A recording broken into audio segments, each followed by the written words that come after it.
Good morning everyone. Today we will learn about RTI Act 2005. This is the most easiest act. So first of all सबसे पहले तो president ने sign कब किए थे इस एक्ट पे? 15 जून 2005। नोटिफाइड कब हुआ था ऑफिशियल गैजेट में? 15 जून को तो प्रेसिडेंट ने साइन करे, 7 दिनों के बाद 22 जून 2005 को ये ऑफिशियल गैजेट में आ गया।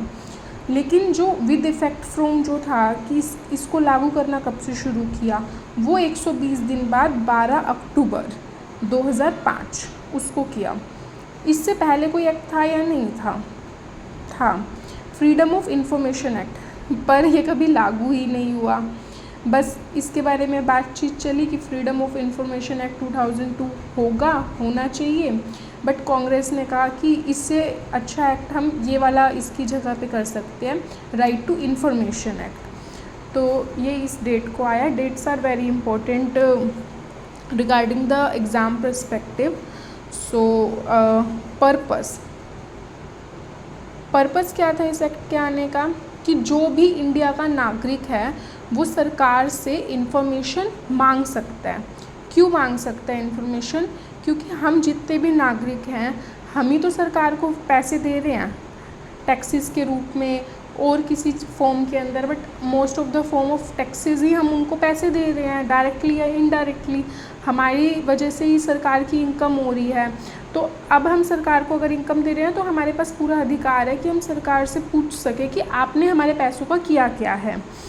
तो इस एक्ट का पर्पस यही था कि हम लोगों को वो राइट प्रोवाइड कराना, हम सिटीजन्स को, हम नागरिक जो हैं, हमें ये अधिकार देना कि हम पूछ सके सरकार से कि आपने पैसों का क्या किया, पब्लिक अथॉरिटीज़ से पूछ सके, सिटीजन ऑफ इंडिया।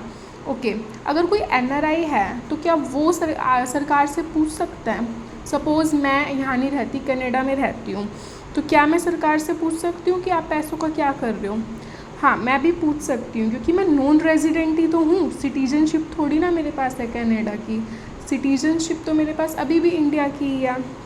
और सिटीजन ऑफ इंडिया, ये दो लोग ही इन्फॉर्मेशन मांग सकते हैं। इनके अलावा कोई बॉडी कॉरपोरेट, कोई कॉरपोरेट सोसाइटी, इसके अलावा जो भी है लीगल अथॉरिटीज़ या कोई भी पार्टनरशिप, फर्म, कंपनी, कॉरपोरेशन, कोई भी नहीं मांग सकता। सिर्फ सिटीज़न ऑफ इंडिया जिनके पास सिटीज़नशिप है, उसमें NRI भी आते हैं, यही इन्फॉर्मेशन मांग सकते हैं सरकार से।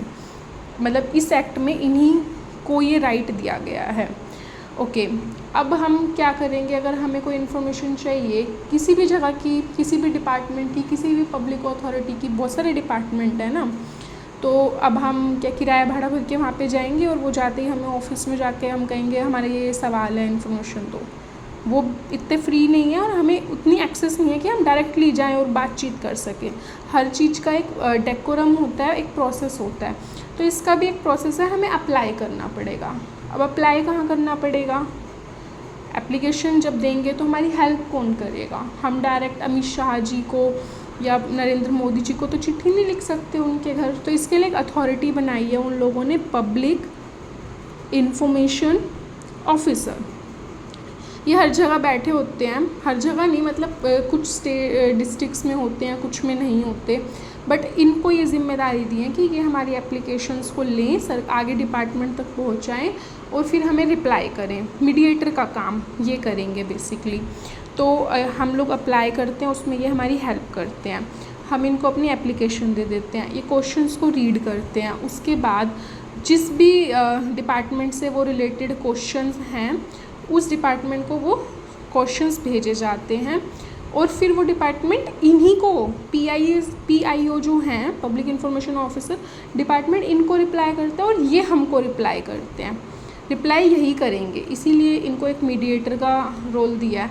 तो इनका एक टाइम लिमिट भी होएगी कि हम कब तक वेट करें, वो टाइम लिमिट है। इन्हें हमें 30 दिनों के अंदर अंदर हमें रिप्लाई देना पड़ेगा और 48 आवर्स में रिप्लाई देना पड़ेगा, जो बहुत बहुत वेरी वेरी इंपॉर्टेंट कोई इन्फॉर्मेशन हमें चाहिए। अब ये वेरी वेरी इंपॉर्टेंट इन्फॉर्मेशन क्या हो सकती है? सपोज़ एक हॉस्पिटल है, उस सरकार क्या करती है, जितने भी हॉस्पिटल के लिए जब ज़मीन ली जाती है, लैंड लिया जाता है, प्राइवेट कंपनी लेती है या कोई भी प्राइवेट बॉडी लेती है, तो सरकार उनको बहुत ही कम कॉस्ट पे वो लैंड दे देती है। क्यों दे देती है? क्योंकि वो वहाँ पे मल्टी स्पेशलिस्ट हॉस्पिटल या कुछ भी बनाएंगे तो सरकार को हेल्थ सेक्टर इम्प्रूव होएगा, सरकार का हेल्थ सेक्टर। और दूसरा, सरकार उन्हें ये कहती है कि 10,000 रुपये स्क्वायर फुट की जगह है, एग्ज़ाम्पल के लिए अगर वो सरकार दे रही है इनको 10 रुपये में, समझ रहे हो, बहुत ज़्यादा कंसेशन दे रही है, तो सरकार इनको एक कंडीशन भी देगी कि आपको कम से कम 10% बेड या 10% अपना हेल्थ का जो भी है वो गरीब लोगों के लिए रखना पड़ेगा, है ना, जो थोड़े पुअर पीपल या बिलो द पॉवर्टी लाइन है उनके लिए रखना पड़ेगा। और सपोज़ मैं यहाँ पे गई और इन हॉस्पिटल वालों ने कह दिया नहीं है कोई भी बेड नहीं है, तो मैंने RTI फाइल कर दी कि मुझे बताओ भाई, क्योंकि बीमार हूँ तो मैंने RTI फाइल कर दी कि मुझे बताओ बेड है या नहीं। तो अगर वो मुझे 30 दिन बाद बताएंगे यार मैं तो मर जाऊँगी 30 दिन बाद, तो उन लोगों को मुझे जल्दी से जल्दी रिप्लाई करना पड़ेगा। ऐसा एक्चुअली हुआ था, कोई बीमार था, उसको हॉस्पिटल वालों ने बेड के लिए मना कर दिया, प्राइवेट हॉस्पिटल वालों ने, और फिर उसने वहाँ पे, जबकि वहाँ पे पॉवर्टी लाइन के लिए थी वो जो जगह है, वो पॉवर्टी लाइन के लिए सरकार ने रिज़र्व करवा रखी थी, रिजर्वेशन था, बट स्टिल हॉस्पिटल ने मना कर दिया। तो उसने RTI फाइल करी और उसका रिप्लाई बहुत दिन बाद आया। तो उसका क्या फ़ायदा हुआ? तभी उन लोगों ने कहा कि 48 आवर्स में होना ही चाहिए। अच्छा, मान लो ये PIO है, ये भूल भाल गया, नहीं करा, इसने इधर उधर पटक दी हमारी एप्लीकेशन, तो हम क्या करें भाई, क्या करें? तो हम इसके खिलाफ एप्लेट ट्रिब्यूनल में अप्लाई कर सकते हैं और इसके लिए पनिशमेंट भी है।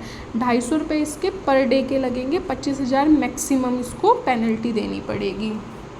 ओके, अब PIO हर जगह तो नहीं बैठते, सपोज़ मेरे यहाँ बैठते हैं मेरे डिस्ट्रिक्ट में, बट और कहीं नहीं बैठ रहे, और किसी छोटे से गांव में नहीं बैठ रहे, तो आप पोस्ट ऑफिस में जा सकते हो। पोस्ट ऑफिस में इन जो PIOs हैं इनके असिस्टेंट बैठे होते हैं, तो जो इन PIOs के असिस्टेंट हैं वो क्या करेंगे, आपकी एप्लीकेशन रिसीव कर लेंगे और आपकी एप्लीकेशन PIOs को भेज देंगे।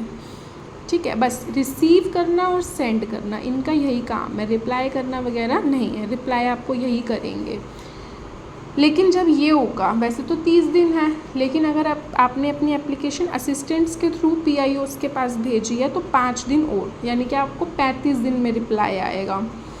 और अगर आपने मतलब बहुत सारे क्वेश्चंस पूछ लिए हैं और वो अलग अलग डिपार्टमेंट्स में वो भेज रहे हैं, रिलेटेड डिपार्टमेंट में भेज रहे हैं, तो 5 दिन और भी लग सकते हैं। तो टोटल मैक्सिमम मिला के 40 दिन हो सकते हैं इस तरीके से आपके रिप्लाई आने में। ठीक है, जो वो लोग आपको रिप्लाई करेंगे। अच्छा, एप्लीकेशन की कुछ फ़ीस होती है, हाँ 10 रुपये पर एप्लीकेशन। एक एप्लीकेशन में कितने क्वेश्चन पूछ सकते हैं भाई? पूछ लो जितने पूछने हैं, कोई लिमिट थोड़ी ना है, नंबर ऑफ क्वेश्चन अनलिमिटेड है। अच्छा, तो ये तो हो गई पेपर पेन की बात। लेकिन अगर आप ऑनलाइन भेज रहे हो, आप चाहो तो कॉपी भी लिख के भेज दो, कोई फ़र्क नहीं पड़ता, इट्स अप टू यू, 10 रुपये की एप्लीकेशन पे। लेकिन अगर आप ऑनलाइन भेज रहे हो तो वर्ड फाइल में कुछ लिमिट होती होगी वर्ड की, तो आप अटैच फाइल करके भी भेज सकते हो। और अगर PIO आपको रिप्लाई कर रहे हैं प्रिंटेड फॉर्म में, जैसे नोटिस भेजते हैं, तो वो आपसे 2 रुपये पर पेज चार्ज करेगा। अच्छा, PIO आपकी अभी तक हम PIO ही पढ़ रहे हैं सारा, ये आपकी एप्लीकेशन को रिजेक्ट कर सकता है? हाँ जी, कर सकता है। क्यों कर सकता है?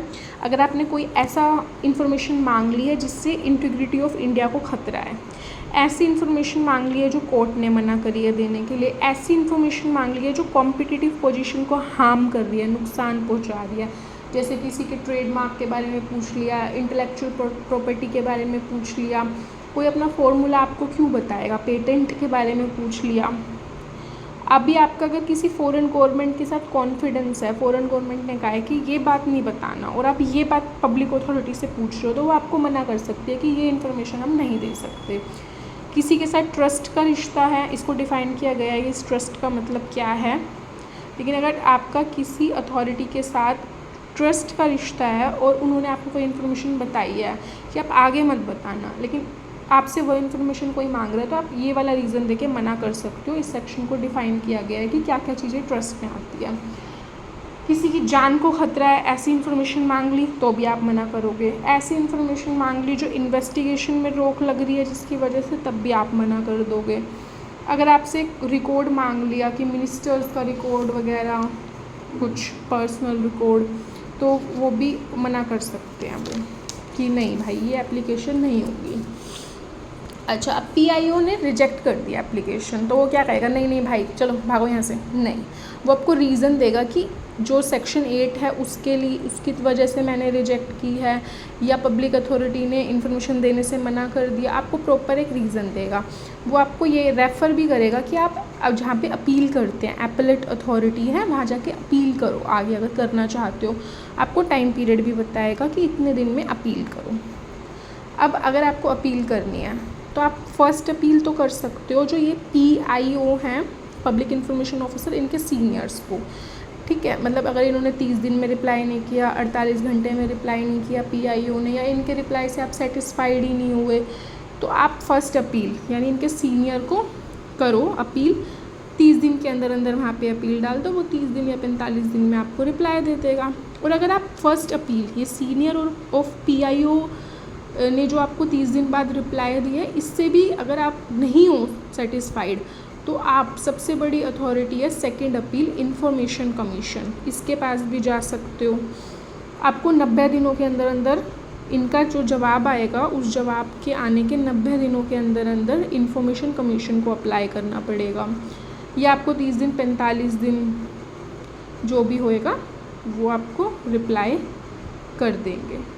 ठीक है, अब इंफॉर्मेशन कमीशन पे आप क्या क्या बोल सकते हो, मतलब क्या क्या शिकायत आप यहाँ भेजोगे, यहाँ वाले सेकंड अपील में, कि भाई मैंने उन लोगों ने कि मतलब PIOs ने आपकी जो एप्लीकेशन है वो एक्सेप्ट नहीं करी, असिस्टेंट PIO ने एक्सेप्ट नहीं करी, आपके वहाँ पे कोई PIO अपॉइंटेड नहीं था, आपको मना कर दिया इन्फॉर्मेशन एक्सेस देने के लिए, या फिर 30 दिन में रिप्लाई नहीं दिया, या आपसे ज़्यादा फ़ीस मांग ली, या जो इन्फॉर्मेशन दिया आप उससे सेटिस्फाइड नहीं हो, आपको लग रहा है वो फॉल्स है, मिसलीडिंग है, इनकम्प्लीट है, तो आप यहाँ पे जा सकते हो। ओके, इन्फॉर्मेशन कमीशन के अंदर यहाँ पे आपकी 2 होती हैं, सेंटर की भी होती है और स्टेट की भी होती है। यहाँ पे 2 पोजीशन होती है, एक तो कमिश्नर, चीफ कमिश्नर की, और एक कमिश्नर की। चीफ कमिश्नर जो यहाँ पे होता है सेंटर में, इसको प्रेसिडेंट अपॉइंट करता है, और यहाँ पे जो भी होते हैं गवर्नर अपॉइंट करता है। और ये लोग अपॉइंट भी कैसे करते हैं, कमेटी बनाते हैं। ठीक है, यहाँ पे मैंने इसको थोड़ा और आई थिंक अच्छे से बताया हुआ है। हाँ, एक कमेटी बनाते हैं, उस कमेटी में PM होता है, सेंट्रल में तो सेंटर में होते हैं PM होता है, यूनियन कैबिनेट मिनिस्टर होता है, जैसे अमित शाह जी हो गए, नरेंद्र मोदी जी हो गए, ऑपोजिशन के राहुल गांधी जी हो गए। वैसे पलड़ा भारी तो इन दोनों का ही होएगा भाई, ये PM और ये अमित शाह, इसकी तो कौन सुनेगा, बट ये भी होता है। ये एक कमिश्नर को हायर करते हैं, प्रेसिडेंट साहब को रिकमेंड करते हैं, प्रेसिडेंट साहब इनके जो चीफ इंफॉर्मेशन कमिश्नर और कमिश्नर हैं उनको हायर करते हैं। सैलरी क्या होती है, जो सेंटर में जो इन्फॉर्मेशन कमिश्नर होते हैं उनकी 2.5 लाख होती है, इन्फॉर्मेशन कमिश्नर की 2.5 लाख, 2.5 लाख नहीं 2.25 लाख होती है। ठीक है, और इनको 3 साल तक कोई नहीं हटा सकता, पहले 5 साल था, अब 3 साल हो गया। वैसे स्टेट में भी यही होता है, पर वहाँ पे जो अपॉइंटमेंट करते थे वो प्रेसिडेंट करते थे, यहाँ गवर्नर करते हैं, वहाँ पे PM बैठते थे, यहाँ पे CM बैठेंगे, ऑपोजिशन का बैठेगा, और वहाँ पे कैबिनेट जो मिनिस्टर थे वो यूनियन के थे, यहाँ पे जो स्टेट के होते हैं वो बैठते हैं, वही है। और हाँ, सैलरी यहाँ पे दोनों की 2.25 लाख होती है। ठीक है, अच्छा, आप इनको वैसे हटा नहीं सकते 3 साल तक, लेकिन फिर भी हटा सकते हो अगर सुप्रीम कोर्ट ने कह दिया कि इनका कोई मिसबिहेवियर है या इंसॉल्वेंसी है। तो ये इंफॉर्मेशन कमीशन इतनी बड़ी पावर है। बाकी यू ऑल नो कि PIO पे पेनल्टी लगती है, जो मैंने आपको बता दिया, 250 पर डे, 25,000 अगर वो मना कर देता है, गलत इन्फॉर्मेशन देता है, इन्फॉर्मेशन डिस्ट्रॉय, मतलब कुछ भी उल्टी पुल्टी हरकत करेगा, तो उल्टी पुल्टी कुछ भी मतलब नहीं, जो ये डिफाइंड हैं यही कि आपकी इन्फॉर्मेशन एप्लीकेशन लेने से मना कर दिया, टाइम पे रिप्लाई नहीं किया, इन्फॉर्मेशन डिस्ट्रॉय कर दी, जानबूझ के लेट किए जा रहा है या फिर गलत इन्फॉर्मेशन दे रहा है, कुछ भी। ओके, अगर आपके पास BPL सर्टिफिकेट है, आपको फ़ीस देने की ज़रूरत नहीं है, लेकिन आपको BPL सर्टिफिकेट शो करना पड़ेगा। और अगर आपने बिना फ़ीस के एप्लीकेशन दे दी तो आपकी एप्लीकेशन वैलिड नहीं होगी, ठीक है। अच्छा, पब्लिक अथॉरिटी क्या होती है? पब्लिक अथॉरिटी ऐसी कोई भी बॉडी, इंस्टीट्यूशन या अथॉरिटी जो कॉन्स्टिट्यूशन में लॉ पास करके आई है, पार्लियामेंट में लॉ पास करके आई है, स्टेट लेजिस्लेचर में लॉ पास करके बनी है या नोटिफिकेशन के थ्रू बनी है, ये सारी की सारी कह देंगे हम पब्लिक है।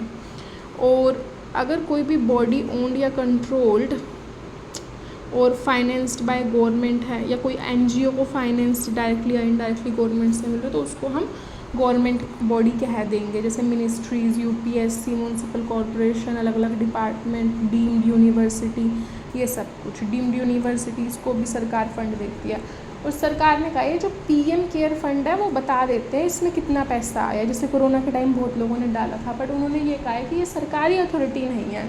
क्यों नहीं है? क्योंकि ऊपर क्या कहा है कि बॉडी ओन्ड, कंट्रोल और सब्सटेंशली फाइनेंस्ड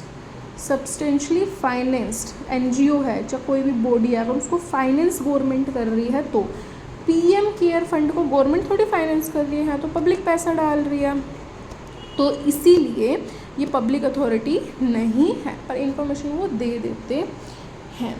हाँ, अगर आप रो की मानो कि भाई हमको रो की इन्फॉर्मेशन दो, कौन है, कहाँ है, CID, IB, इंटेलिजेंस ब्यूरो, इन सीक्रेट लोगों की आप इन्फॉर्मेशन नहीं मांग सकते हो। हाँ, अगर करप्शन और ह्यूमन राइट्स वगैरह कुछ है तो आप इन्फॉर्मेशन मांग सकते हो।